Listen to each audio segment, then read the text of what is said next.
Next up on Pink Elephant Foxtrot, Culture Crunch. In this installment, we take a look at cancel culture in an essay called, I Painted My Own Crown, I Did. The concept of cancel culture isn't new. It's just that we tend to confuse adjectives with verbs.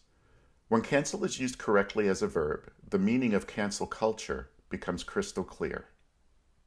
The public at large expects the behavior of artists to be as perfect as their work, but it's an impossible pedestal for any human being to be placed upon.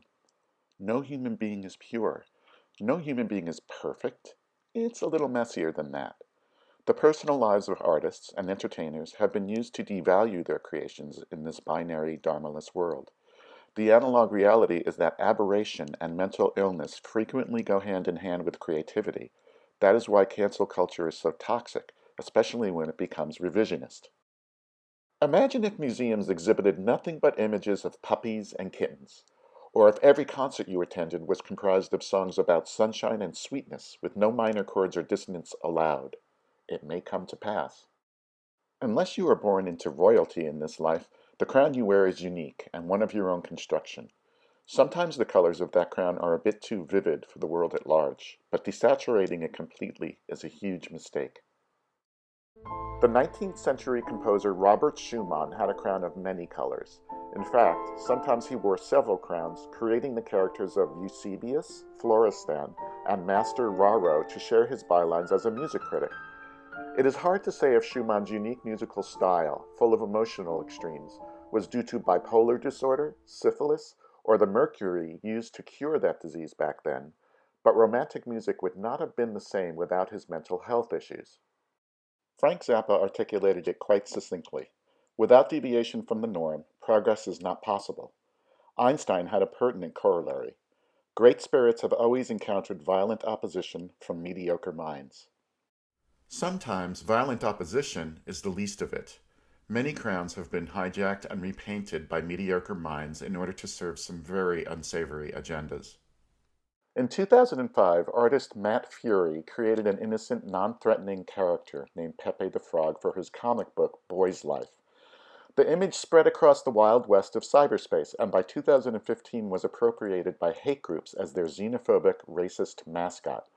Fury has denounced this hijacking and has taken legal steps to try and stop it, but this new association with his creation has taken on a life of its own.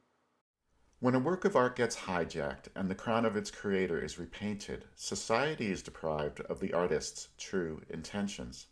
History gets muddied. Is it possible to return a work of art to its original state? The answer is yes. It's not an easy undertaking, and it takes a complete reevaluation of history. When I was in high school, I played first violin in a string quartet that was coached by my teacher, Olga Bloom. When I arrived at the first rehearsal at Barge Music in Brooklyn, we found Joseph Haydn's Emperor Quartet Opus 76 No. 3 on our stands. The rehearsal was off to a great start until we got to the second movement.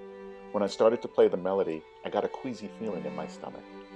Originally written in 1796 as a birthday hymn for Emperor Joseph II, Haydn's melody was paired with a poem by August Heinrich Hoffmann von Fallersleben in 1841.